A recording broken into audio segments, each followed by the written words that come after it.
We're Emily and Kyle. We started as coworkers in late night television, and now we're best friends exploring NYC and our FYPs. This is an interview show about obsessions. Ours, theirs, and maybe yours too. Welcome to We're Obsessed with You. I hope this email finds you before I do.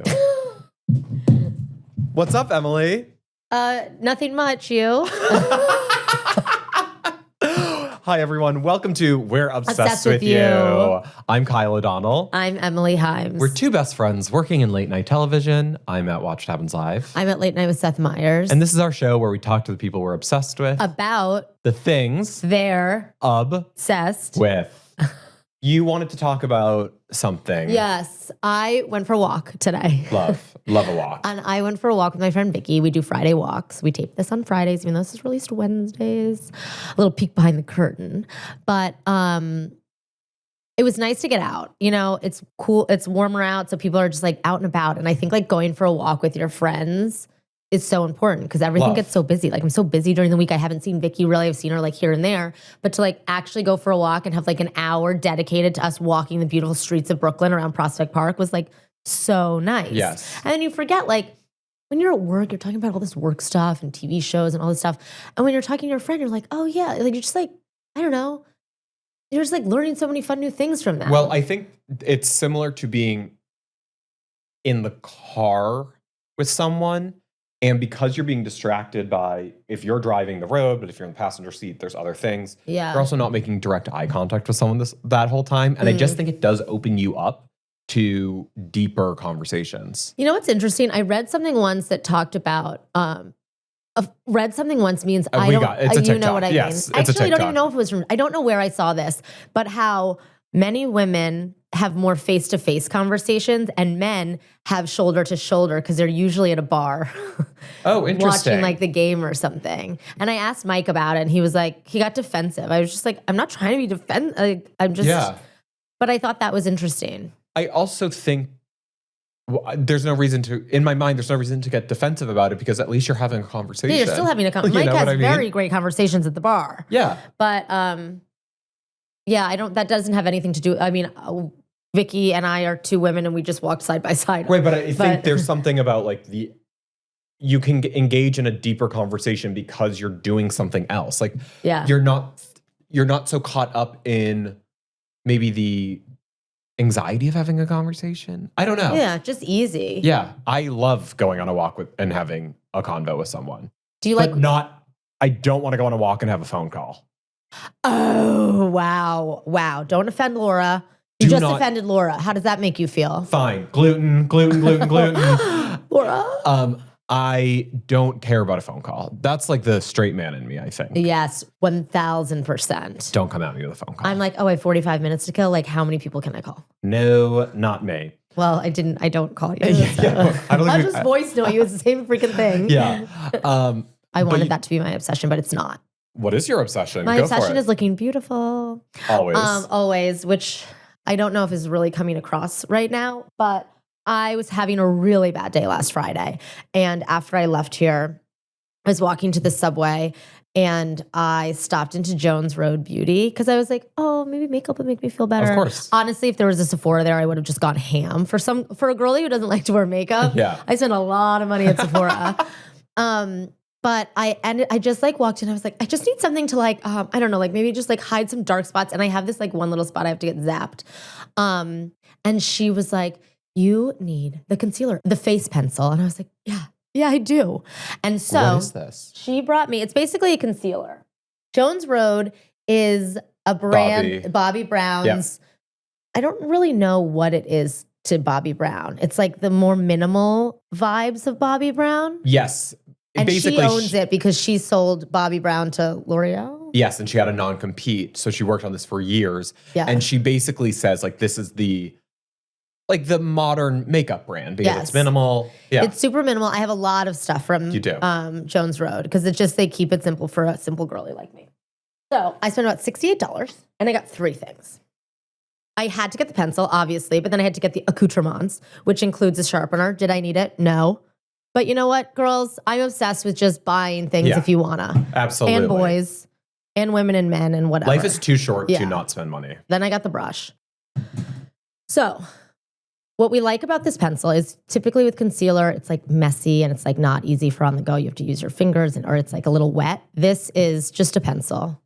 Fun. And it's really cute. You can probably Very write cute. with it, but I put it under my eyes. I put it in my little spots. I put it on the other day to show Laura and she goes, wow, it really is brightening your under eyes. Oh, really? Yes. You are shade 8. And if I get a little tanner, I skip to 10. Great. What I do like about this is it has a 24-month expiration date. And it's it's a tiny pencil.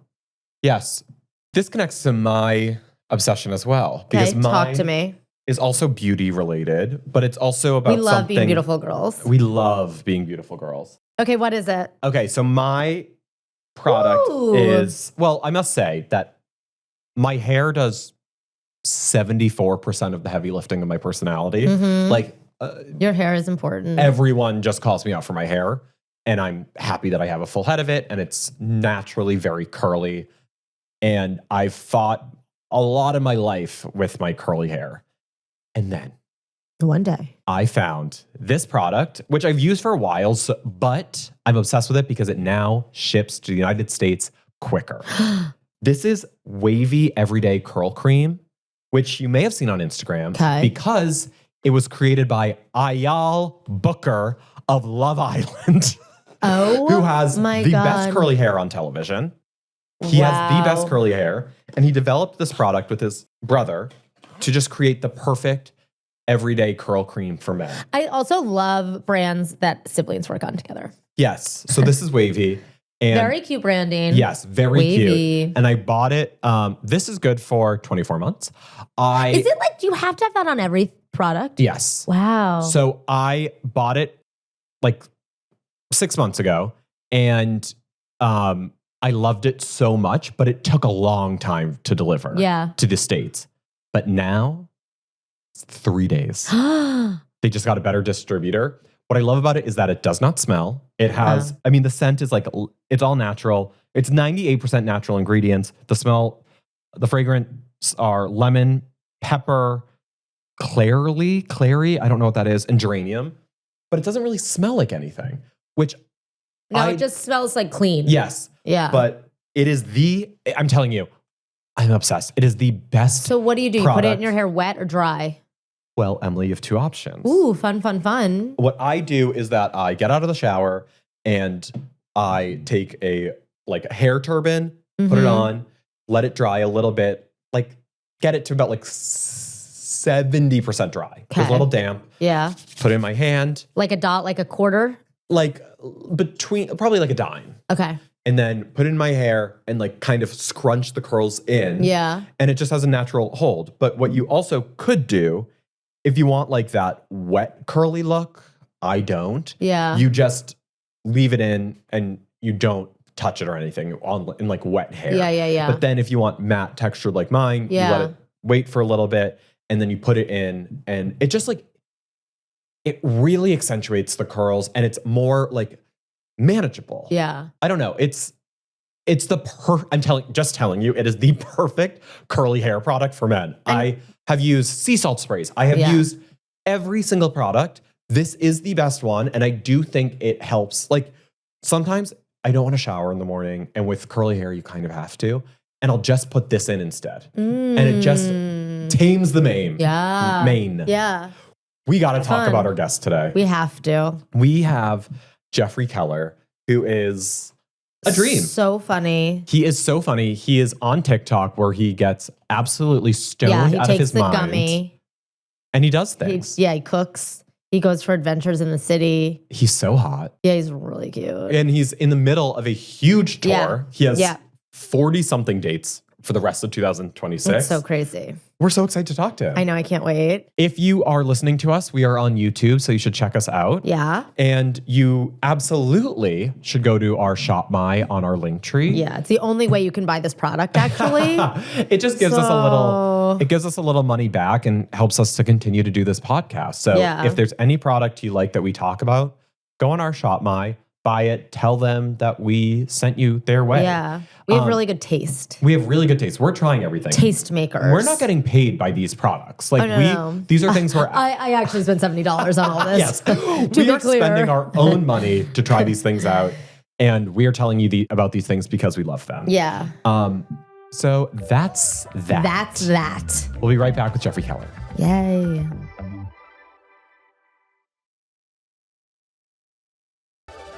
Jeffrey Keller, we're obsessed with you. Yes, Welcome. I'm obsessed with you guys. you. Thanks for having me. We're so excited. I'm such a huge fan. I'm so pumped. Thank you so very much. I don't know what the first TikTok I saw, but as a stoner, I was like, this is perfect. I love this so much. I'm so glad. You are unbelievable. Thank you. I appreciate that. What made you start recording yourself while stoned out of your mind? Yeah, absolutely. No, I Are you stoned right now? No, I wish. I can't do anything. I can't do anything high. Like that's why I do it alone. And now we're doing these things where I'm like out and about with my producer will follow me. And sometimes she's like, you're being silent for like, we'll be filming for 30 minutes. She's like, you haven't said anything. I'm like, I'm scared. I'm petrified right now. But no, I've been doing stand-up for years. And I'm sure you guys know this. I don't need to explain it to you, but anything in the arts, you can't do it anymore unless you have a following. Yeah. And every day I'm like, can I get on stage? Can I get on stage more and more and more? Can I get more stage time? They're like, nobody knows who you are. And I was like, oh, fuck you guys. Yeah. Right. And so it was April of last year. It's coming up on a year. I started talking like I would. First of all, I didn't want to. Hold on, shut the fuck up. If you mention my shitty tanned knuckles in the comments, I'm coming for you. Okay? I will come for you. Resume, okay? I didn't want to say anything. No, because it was last night and I fell asleep before, when you got to like lotion and then wash the knucks and I fell asleep. I was way too high. Fuck. But I have a show tomorrow. It'll look fine tomorrow. Fuck you. Come. Yeah, you So want I to see started. these tanned knuckles. Yeah, I will. and it sucks because I'll be holding a mic on stage and I'll see pictures and I'm like, I'm going to jump, dude. But no, I've been doing stand-up for years, and everyone was like, you're not allowed, you don't have followers. And it was a year ago, I started pressing post on like talk to camera videos, and I was trying not to burn material, so I would just write these like little silly whatevers. And then I don't know about you guys with socials, but TikTok to me is fake. I don't know why. On, please. I don't know why. I treat it like my shit posting. And like no one's seeing you. Yeah, You forget. it's almost like a private story where you're like, I just don't really care what's going on there. And there was one day I was just taking an edible because I do that. And I cooked and I was like, what if I just like pressed record today?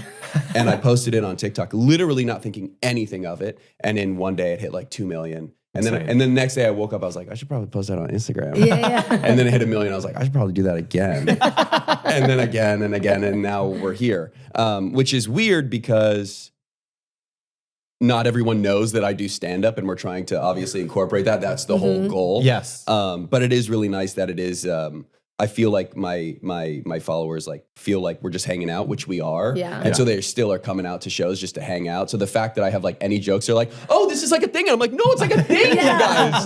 I do this. Yeah, I'm like, and then we're having fun. They're like, it's so much fun. I'm like, yeah, we're having fun. So it really has been awesome because it's the same, like my stand-up for years has always, like my voice on stage is me, but elevated, because like I'm just a performer. And that's what I'm doing when I take an edible, it's me, but a little elevated.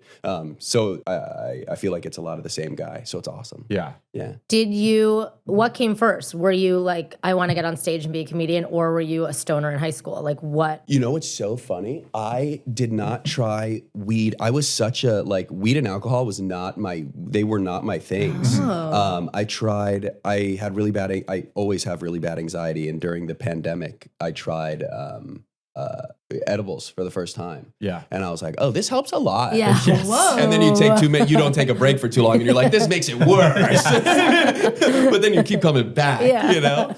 But no, it was fully like in my adulthood. And then I was doing it like 3-4 days a week. And then now I'm a full-blown pothead, which sucks. It sucks. Also, my background is in musical theater, so I never smoked. And now that's like, I'm doing stand-up full-time, which was always the goal. I was doing stand-up and musical theater. But now I don't have to worry about singing, so I'm smoking like a chimney. Oh my God. I'm such a bitch, dude. I'm like, oh, I gotta go outside with my knuckles. We have orange joints here. Yeah. Sorry. Honestly, this could be a brand opportunity for you. Dude, I want to get sugared and bronzed. I have a proposition for you. Yes. Yeah, no, I'm fully sugared, on board. bronzed, and stoned. Yeah. I think we're on to something. I've tried. Have you guys gotten spray tans? He has. I'm obsessed with Dude, spray I tans. fucking love a spray tan. Here's the thing. I'm like this straight guy who's like, and then I try something and I'm like, yes. You know what I mean? Like, dude, we're gonna queen out. You know what I mean, brother? But dude, one time it was I started doing it for it was a production of Legally Blonde, and I was the UPS guy. Incredible. So short shorts, you know what I mean? And I'm like buffed up. buff. Yeah. And so you gotta be tanned. Yeah. And dude, it was one time, I always try to go to Sugared and Bronze as late as humanly possible so I can sleep in it. So it's like 10:30 appointments they have. Yeah. And I went and I popped an edible before, and this girl is fully like spraying my dick. And she's like, so what do you do? And I'm like, I don't know. What do you do? She's spraying my cock. I'm like, what is happening? And you know they're not allowed to have men work there, which I support. I want everyone to be safe and lovely. Like I support it, but it's weird for me. Yeah, right. 6'3", 200 pounds, and I'm like scrunching so that they get high enough. And she's fully, and I'm like, what do you do? It is an absolutely mortifying experience as a man to go to Sugared and Bronze. Oh my God, they're like, turn out and bend your leg. And I'm like, ugh. And then it's cold and my bulge has never been smaller. And I'm high and I'm like, she thinks I have a micro penis. I hate it, but I love it. My favorite Keep part going about back for more. Yeah, of course. Yeah. We need to figure out how to make it warm. I love when they get involved in like the small talk aspect. Like, what's the reason for the spray tan? And I'm like, I just wanted one. I'm like, oh. Yeah. Do you get them often? Yeah, of course. And then there was this one time, I'm not trying, this sounds very braggadocious. I genuinely don't mean for it to be, but some girl started flirting with me. And she was like, who are you? I told her it was in Legally Blonde. And she was like, who are you? And I was like, the UPS guy. And she fully, I swear, it made me so uncomfortable. She was being so sweet, but she goes, I could have never guessed. And I was like, and I'm high in my mind. I'm like, thank you. Did you think I was gonna say Paulette? You dumb bitch. Like, what the fuck are we doing right now? Oh my God. That is too good. She was so sweet. If whoever you Of are, course, you're the Sugared and Bronze. sweetest. I'm just being high and anxious. Yes. Oh my God. Where are you guys from? I grew up in Orlando, Florida. Can you believe? Amazing. Fort Lauderdale. Amazing. Way cooler than Orlando. Way gayer. Wilton Manors is so gay. Yes. It's so gay. If you don't know Wilton Manors in Fort Lauderdale, Camera 3, if you don't know, it's literally fucking Hell's Kitchen, but in Florida. Oh. And I'll never forget my college buddies rented a house in Fort Lauderdale for spring break 1 year. And they didn't know where they were. They were just like Fort Lauderdale, Airbnb. And I told them I would just drive because I would just stay at my parents' house. Yeah. And I drove into Wilton Manors and I was like, do you guys know where you are right now? And they're like, Fort Lauderdale, baby. And I'm like, all the houses are pink, dog. Yes. Like, and they're like, oh, that makes sense. We've seen so many Yorkies. I'm like, yeah, dog. Yeah. It's all like 50 plus muscle bears that live there. Yeah, hot dudes. Heaven on earth. Heaven on earth. I'm relocating. Heaven on earth. Heaven on earth. He's talking about Orlando. So you're also you're going on tour. 26 cities. Yeah. Actually, we're over 40. Oh my What? God. Yeah. Take it over. No, Take it no, again. it's okay. It's okay. No, I counted we have on the website. No, you're so good. It's those are all just the links that are live. I'm the luckiest. When I tell you I feel like the luckiest guy in the world, I truly I'm so grateful. I'm so lucky. Is it your biggest tour yet? It's my only tour yet. Oh my God, Huge. first Congratulations. debut tour. Second half of the year, I think I'm on tour every single weekend, which I'm already dying. Yeah. But I'm super, super, super grateful. Of course. Very, very grateful. Very, very happy. Very excited. It's like I said, I've been doing stand-up for years. And now I'm just able to sell tickets. So it's People really are nice. there. Yeah. Yeah. It's crazy to me. Literally under a year ago, while I was still like garnering a following, me and my friends, we would run this monthly comedy show on the Upper West Side called Diner Dogs Comedy. When I tell you we would sit outside begging people to come for a week straight to get 35 people in there. Yeah. The fact that I fly somewhere and I walk out and there's like hundreds of people, I genuinely feel like the luckiest guy in the world. That's amazing. I really am so grateful. You've gotten good at editing too. Like how long are these videos that you edit down to 2 minutes? They're long. Yeah. They're long. People think they're shorter than they are.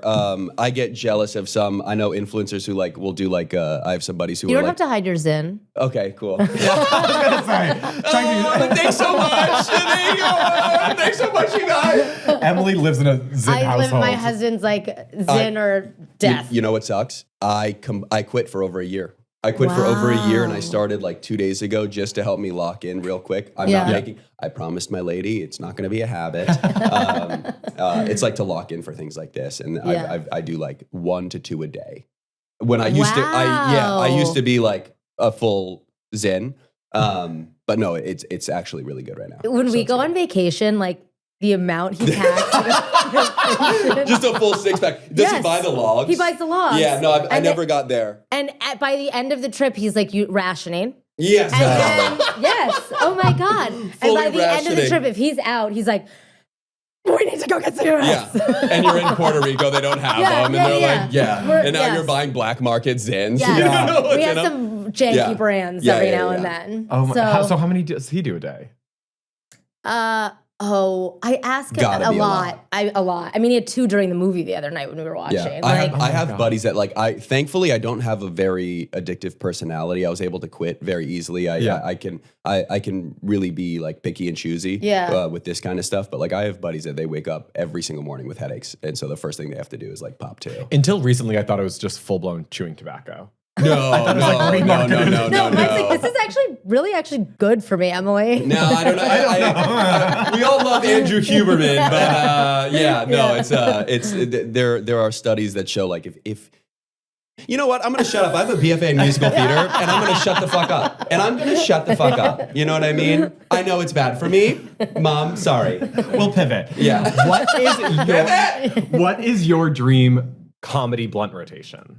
Oh my God. I've never thought about that. That's a phenomenal question. Thank you so much. I don't know if this is my blunt rotation, but I have like Mount Rushmore people. So it's definitely there. I mean, obviously you have a small white Jewish kid, Sandler. Sandler's up there. Yeah. John Mulaney taught me how to tell a story. I think Shane Gillis is the funniest guy working currently. Yes. I think Cat Williams also taught me how to tell a story. I love separating art from artist. I'm sorry. Louis C.K. If you go watch like old Louis stuff, he's the GOAT. Yeah. All these people, you know, really shaped me so crazy. Patrice O'Neill, R.I.P. I think Elephant in the Room is one of the craziest specials of all time. I don't know how nerdy you guys are. I'm not familiar with it, but I'm going to check it out. Please. I mean, I was one of those kids. It's so weird having like these two. Like I really queen out on like theater, and then like I was 14 and social media was a thing, but nobody was posting stand-up clips. Right. But the only people that were posting clips, I'm a 96 baby. Mm-hmm. Same. Really? No. Okay. She wishes. Did you just shut up? I'm a 96 baby. And so when I was like 14, and the only stand-up clips that were out there were the Laugh Factory LA would post, and I would just scroll and scroll and scroll. And so I've been obsessed forever. The first time I did stand-up, I was 17 years old. Wow. And so I was like obsessed. So when I say I could really, please stop me and ask me more questions, because I will talk for hours just on this. But like a couple weekends ago, I got to sell out Denver Comedy Works, and like some of my favorite albums are recorded there. And I literally, like at the end of the shows, I started crying on stage because I'm like, you guys have no idea. Dave Attell recorded Skanks for the Memories here, where it's fully like a 2001 special saying every bad word you're not allowed to say. And I'm like, it just means so much to me. This hallowed ground. He's calling the entire audience the R word, and I'm like, it's just a wonderful piece of art. I've never been to a stand-up show where someone starts crying on stage. I wonder what I would have done. I probably would be like, oh my God, it's so sweet. I'm like, you guys are really making my dreams come true. We were in for a different kind of night. Literally, I'm like, I know I'm a lot different than I am online. We'll be right back with your obsession, but could you tease us with one word? I feel like I definitely already teased it, but the word is gay. Fabulous. Oh my God. But now we know what it is. Now we know what the oh no. Finally, something I can talk about. We'll be right back.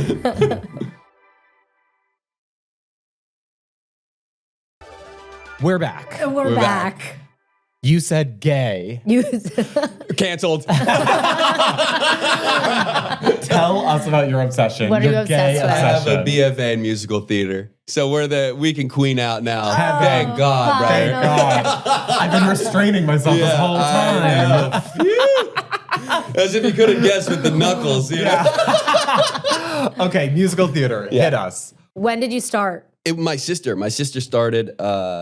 She has a degree in theater as well. And I was a teenage kid, and she was like, you know where all the girls are? And I was like, I know where all the girls are, and then in high school, you're like making out with a girl backstage and you're doing Rent and they're like talking about AIDS and you're like, hold on, I need to kiss this lady, and then go out on stage and you're like, I'm learning nothing from the art form. And then by the time you actually get into the art form, I'm like, I think I respect the art form. Get out of here, ladies. I'm too busy getting into character, But yeah, no, my sister got me into it, and I was the annoying douchebag kid who I didn't do theater how I say it is. Theater's like a sport. You do it all year. Kids now, they start at like 3 and they're in voice lessons. You know what I mean? They're ready for Broadway at 16. Right. I was just doing the one musical a year, and then I was playing football, and then I was originally going to college to play football, and I got hip surgery, and I was like, I'm not going to the NFL. And I'm not trying to wake up at 5 a.m. to work. Party. Yeah, what am I doing? Right. So I'm going to wake up at 8 a.m. for ballet instead. I made a really lateral decision. But at the time, I loved being on stage. I knew I wanted to do stand-up forever. I knew I wanted to act forever. I love musical theater. But I love what I do now more. I don't know have you guys ever been in musicals, or were you theater kids? I was a theater kid. I still love musical theater. Yeah. But I think what you just said, for me, it was like the only place, that felt safe as a queer kid. Of course. But also it was the only time where I felt like my skill set was actually being appreciated and like nurtured. Yeah. And it made me more confident in every other way. In the same way that I do think kids feel about sports. Like, I was not an athlete, but my sister was an athlete, and I think her sports for her like made her more confident to do well in other things. 100%. I think that's so wonderful. Yeah. That's like, you could cry listening to that. Like, I just want all these kids to feel happy. Yes, yes. Have a place to go. Yes, absolutely. I think that's a beautiful thing. I think that's so wonderful. Yeah, I mean, it was the first time you fully like release on stage and like become I can just be an idiot. Yeah. Like, I can just be anything. I could just, okay, yeah, let's have some fun. And then you like improv accidentally for the first time, and you get a huge pop, and you're like, I'm a god. Yeah. I'm a god. Yeah. Yeah. And I was always cast as the comedic relief because there's always a toxic straight man in the production, like yourself. Guilty. And I just remember like each night or like during rehearsal, like finding a new thing to make someone laugh. Yes. And like trying to get my friends to break during the like scenes. Always. And there is no better feeling than that. No, Truly. I mean, it's the best. I always say the best feeling in the world is making a room full of people laugh. The second best feeling is making them cry. You know what I mean? I think this is, again, I can queen out about this for hours, but live theater or live art, I think it's live performance. I could be wrong. Don't quote. You know what? Do we have a computer back there? Look this up. Yes. Look this up. I think it's I can't believe I'm about to say what I'm about to say. I think it's a 2018 study from Stanford. Just whip that out of nowhere. Please look this up. But it's the only art form. Live theater is the only art form where the audience's heartbeat they sync up.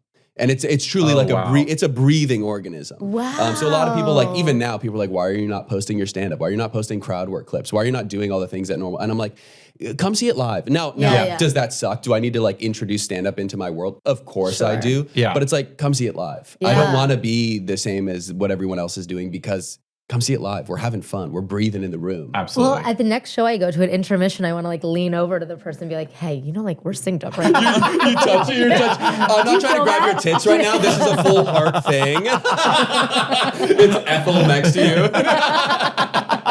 You're seeing Phantom of the Opera. She's dying. Let's go there. The first post-COVID, the first time I was in a theater, I sobbed when the show started. Like it was that kind of thing. Yeah. It is an incredible experience to like be in a theater watching 100%. people. 100%. How do you approach or the difference between comedy and musical theater. Like, I know that you don't do musical theater anymore, but what was your approach to these respective art forms? I mean, my thing is just prepare. So I was doing musical theater full time. I graduated 2018, and if you count the summers of like, I don't know how much you guys know about like summer stock theater. When you getting a BFA in musical theater, you work during the summers if someone hires you. So I was doing it full time professionally for almost a decade, if you count the summers in school. And I remember my first ever job. I like came in, didn't know any of my lines, and I was like, "What are we doing?" You know what I mean? And they're like, "Oh no, this is professional." I was like, "Oh, I got to get good quick." Got it. And then like my whole thing was, I hate. To your point earlier, like making choices and making people laugh, I can't do that with a script in my hand. That's just a personal thing. So I came in, I knew everything. Right. I knew every single line. I was ready off book because the second we were in the rehearsal room, I was like, let's play. Let's play. I want to be way over prepared because I want to have fun and play.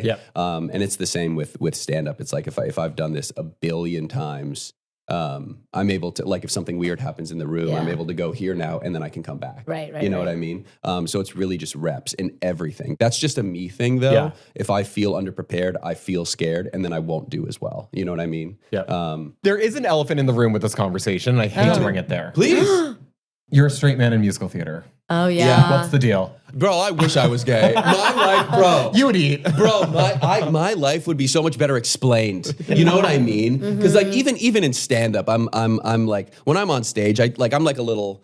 I got like I'm so straight, but I got sugar in the tank. Like I have a BFA in musical theater. I've danced. All my buddies are. You know what I mean? Yeah. So sometimes people are like, "Are you sure you're not?" I'm like, "Trust me, I like it would be a lot easier to explain to my dad who keeps calling me gay." You know what I mean? Like, you know, like it would be easy, but no, I'm straight. Exclusive. I swear to God. I promise. Yeah, he's mentioned his girlfriend, no one by name. Guys, I love pussy. Allegedly, this girlfriend that lives in Harlem. No, she doesn't. She would never. She would never. No, she would never. Were you just like the belle of the ball at the cast parties? Yeah. Yeah, of course. Of course. Oh my God, of course. You go to Denny's and you do shoo wop, shoo wop, shoo wop. Ours was a place called Bertucci's. Bertucci's! Not Bertucci's. You kept them in business. Let me tell you, everyone that worked at Bertucci's fucking hated your gay ass. You clock 40 high schoolers coming in at 9:30. And they're all the bus with boys. With eyeliner on. Yeah. I feel like I need to like go back in time and like do musical theater. You've never been in one show? Were you like a stage crew or anything? No. What were you doing? She was getting in high detention school? every single day of her I was senior a year. bad girl. So was I, which is bad. I was a bad girl too. What were you doing? Like, what was like an after school? Nothing crazy. What was an after school activity? Were you in sports? I was a volleyball player. Yeah. I played volleyball. But you're so short. There's something called a libero, and they wear the different color. I've never heard that word, but it sounds like a ballet word. They wear a different color jersey, and they come in and out for the people when they make it to the back row. The spikers. Okay. They go out, and I come in.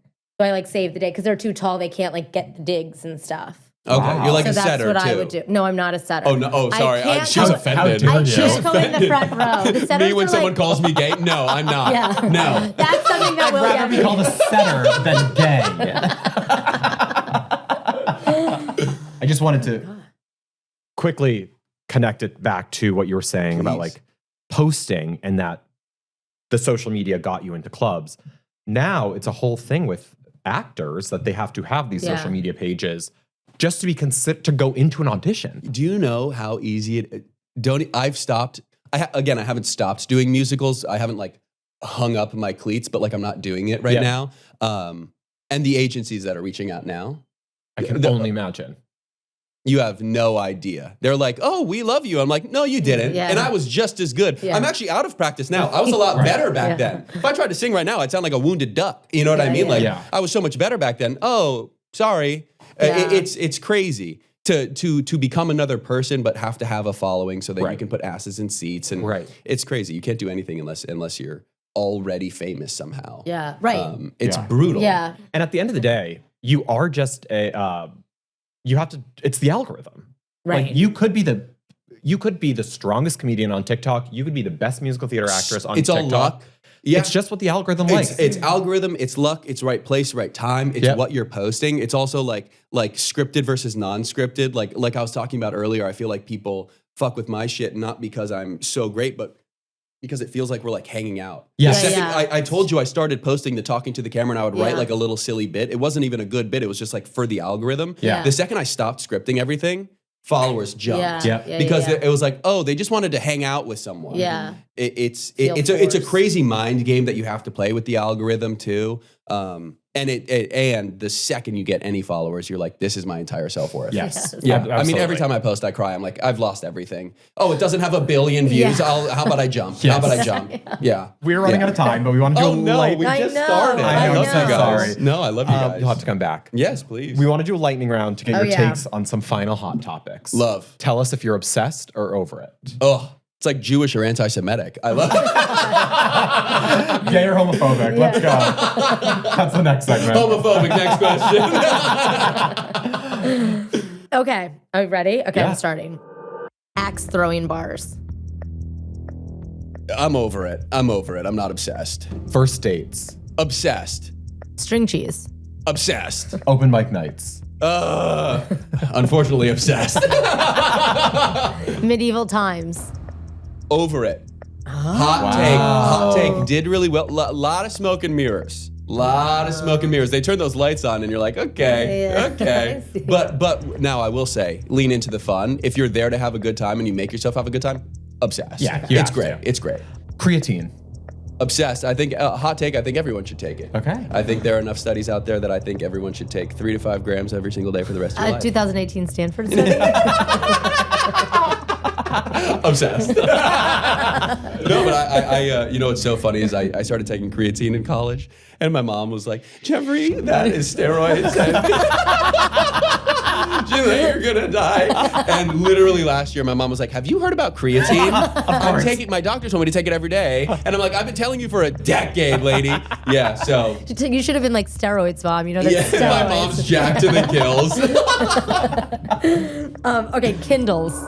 Not obsessed. I got really lucky with my apartment. I have an inlaid bookshelf and I love filling it up. Absolutely. Yeah.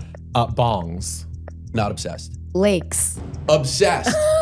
I'm from Fort Lauderdale and I'm more of a lake than an ocean guy. Wow. I love a quiet lake. Wow. Yeah. Are you guys ocean or lake? So my gut to know you question is marry, fuck, kill, lakes, pools, oceans. Oh my God. Kill, fuck, marry. Okay. Marry, fuck, kill. Oh my goodness gracious. I'm gonna kill the ocean. I'm scared. I'm scared. I'm just scared. I'm just scared. I love the ocean, but over those 3, I'm probably gonna kill ocean because I'm the most petrified. I'm gonna marry pool because you gotta have one forever. Yeah. And I'm gonna fuck a lake. What's yours? I'm gonna fuck a dirty little lake. See, and that's why I kill the lake. Yeah. Lakes freak me out. Because they're dirty. They're dirty. I don't like still water. I think it's creepy. Interesting. I also always still.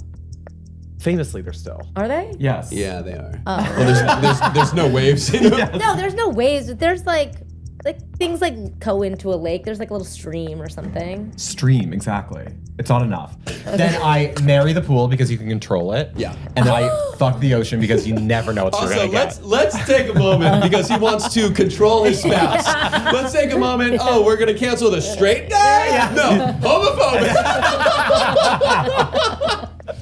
I said it. I said it. We have one final question. No. Oh yeah. Ready? 3, 2, 1. Are you obsessed with us? I'm so obsessed with you guys. We love you so much. I love you so much. This was like a fucking blast. You guys are so wonderful at what you do and such wonderful people. You are a dream. Everyone should go see Jeffrey on tour. Please. Yeah. Where's your next stop? Oh my God, I don't know. Well, where can we find you? Tell us where everyone can find you. If you just search Jeffrey Keller, it'll come up. It's Jeffrey_Keller. I'm in. I have New York City tomorrow. It's sold out, but if you guys want to come, let me know. Dallas, Charlotte, San Diego, Appleton, Wisconsin, Rochester, Columbus, and then a bunch more. So amazing. Please come. It's on his website. He's the funniest person online. We got to go very see him much. Yeah, Next we're time- coming. Please, oh my gosh, please. Absolutely. Yeah. I Thank love it. you. Thank you guys so much. Bye, everybody.